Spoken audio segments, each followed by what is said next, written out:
उत्तर प्रदेश में नगर विकास ने कांवड़ यात्रा को लेकर अपनी तैयारी की है। आखिर किस तरीके की ये तैयारी है? हमारे साथ ऊर्जा मंत्री ए.के. शर्मा जी मौजूद हैं। सर, कांवड़ यात्रा को लेकर क्या तैयारियां हैं उत्तर प्रदेश में? श्रावण मास चल रहा है। इसमें मैं तमाम शिव भक्तों श्रद्धालुओं को नमन करता हूं। विशेष रूप से जो लोग कांवड़ यात्रा लेकर के कई कई किलोमीटर तक चलते हैं, उन सभी को, उसमें भाग लेने वाले सभी श्रद्धालुओं को भी मैं नमन करता हूं।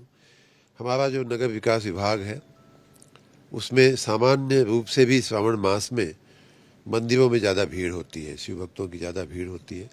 तो एक तो जिम्मेदारी हमारी ये बनती है प्रथम कि हम मंदिरों के आसपास सफाई रखवाएं। वहाँ अगर जल की आपूर्ति की आवश्यकता है तो जल पर्याप्त मात्रा में मिले। इस तमाम तरह की जो सामान्य मंदिर हैं उनमें भी इस तरह की व्यवस्था विशेष की जाती है।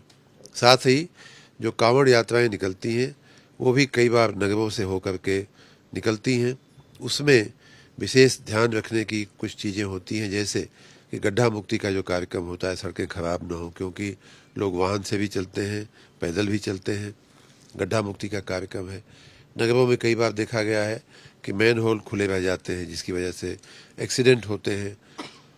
वो परिस्थितियां न हो, तो इन तमाम बातों को लेकर के नगर विकास विभाग के सभी हमारे नगर निकाय और विशेष रूप से पश्चिम उत्तर प्रदेश के जो बड़े और छोटे नगर निकाय हैं, उनमें हम लोगों ने विशेष रूप से सूचनाएं दी हैं। सूचनाएं सबको दी गई हैं, चाहे वो बनारस हो, चाहे अयोध्या हो, चाहे प्रयाग हो, चाहे गाजियाबाद हो, मेरठ हो, सब जगह सूचनाएं दी गई हैं। लेकिन पश्चिम में इसका थोड़ा असर ज़्यादा होता है, वहाँ विशेष रूप से ध्यान रखने का हमने इंतजाम किए हैं। कांवड़ यात्रियों का जो मार्ग है, वहाँ उनके मार्ग पे कोई अड़चन न हो, कोई दिक्कत न हो, कहीं किसी प्रकार के एक्सीडेंट होने की संभावनाएं न बनी रहें, इसकी भी विशेष प्रबंध किए गए हैं।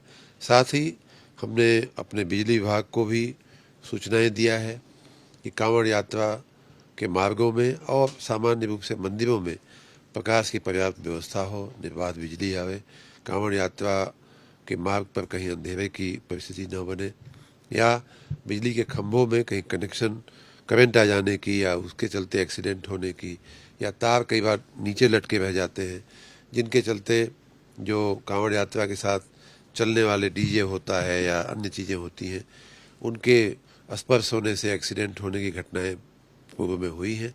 उसके दृष्टिगत भी हम लोगों ने ध्यान रखने को कहा है, तार को ठीक करने का भी कहा है, खंभों को टेस्ट करते रहने का और उसकी भी व्यवस्थित मॉनिटरिंग कर लेने का हमने सूचना दी हुई है। इस तरह की बिजली विभाग और नगर विकास विभाग, दोनों ही विभागों की हमने संयुक्त मीटिंग भी अभी 2 दिन पहले करके अंतिम उसको स्वरूप देने के लिए अपनी तैयारियों को हमने सूचना दिया है। मैं आशा रखता हूँ कि कांवड़ यात्रा और श्रावण मास के सभी पूजा अर्चन का जो ये मास है, वो बहुत ही अच्छे से हर्षोल्लास के साथ निर्विघ्न पूरा हो जाएगा। सर, कांवड़ियों के लिए जिस तरीके से सहारनपुर, मेरठ और शामली में ये कहा गया था कि जो जहां वो जाएंगे वहां ठेले और कुंची पर उनका नेम प्लेट लगा रहेगा, उसके बाद सुप्रीम कोर्ट ने ऑर्डर किया, वो रोक दिया गया।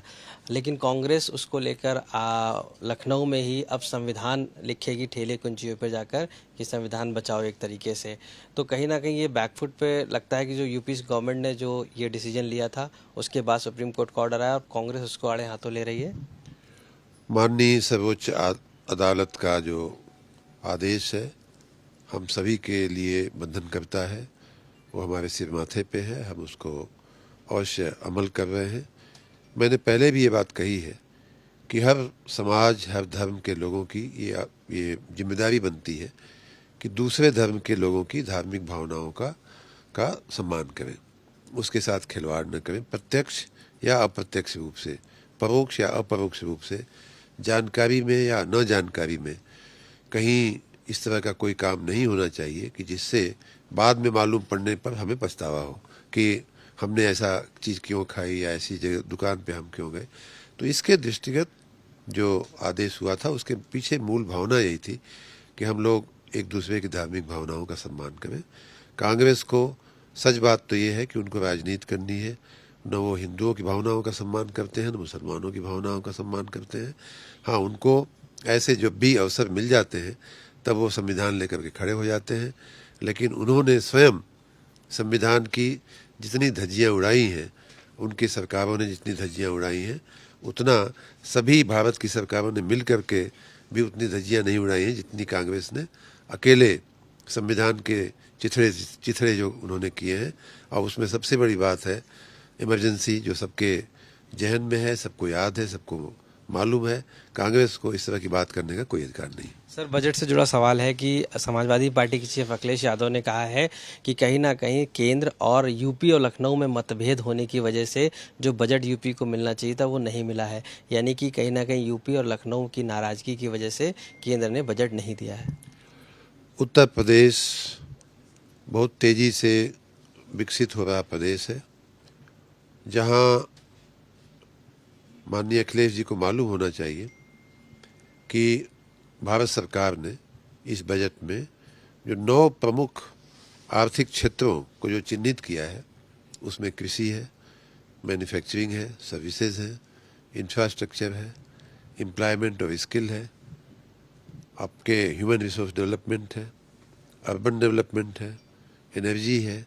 इन तमाम क्षेत्रों में यूपी जो है बहुत लीड ले रहा है, बहुत आगे बढ़ रहा है। उदाहरण के रूप में इंफ्रास्ट्रक्चर, जो इंफ्रास्ट्रक्चर कांग्रेस ने 60 सालों में और समाजवादी पार्टी ने अपने 4 बार के शासनकाल में जो नहीं बनाया था वो माननीय योगी जी के नेतृत्व में बन रहा है।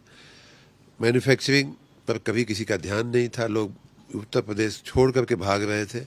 अब लोग जो है इन्वेस्ट करने के लिए उत्तर प्रदेश में आ रहे हैं। तो इन तमाम बातों को फोकस करके भारत सरकार ने उत्तर प्रदेश जैसे प्रगतिशील राज्य को बहुत बड़ा वरदान दिया है। अखिलेश यादव को ऐसी बातें करने का कोई अधिकार नहीं। मतभेद और नाराजगी की बात कर रहे हैं, किसी वजह से केंद्र का कहीं ना कहीं कहाँ मतभेद है, कहाँ नाराजगी है। तो डबल इंजन की सरकार पूरी शक्ति के साथ, अपने सभी पहियों के साथ बहुत अच्छे से चल रही है। कहीं उनको आनंद लेने दीजिए, उनको नाराजगी अगर दिखती है तो हमें खुशी हो रही है। तो ए.के. शर्मा जी, ऊर्जा मंत्री साफ तौर से मानना है कि समाजवादी पार्टी भले ही नाराजगी की बात कर रही हो, लेकिन उत्तर प्रदेश की सरकार डबल इंजन की सरकार है जो पूरी मजबूती से उत्तर प्रदेश में काम कर रही है। लखनऊ से कैमरा पर्सन गौरव गुप्ता के साथ आशीष श्रीवास्तव, आज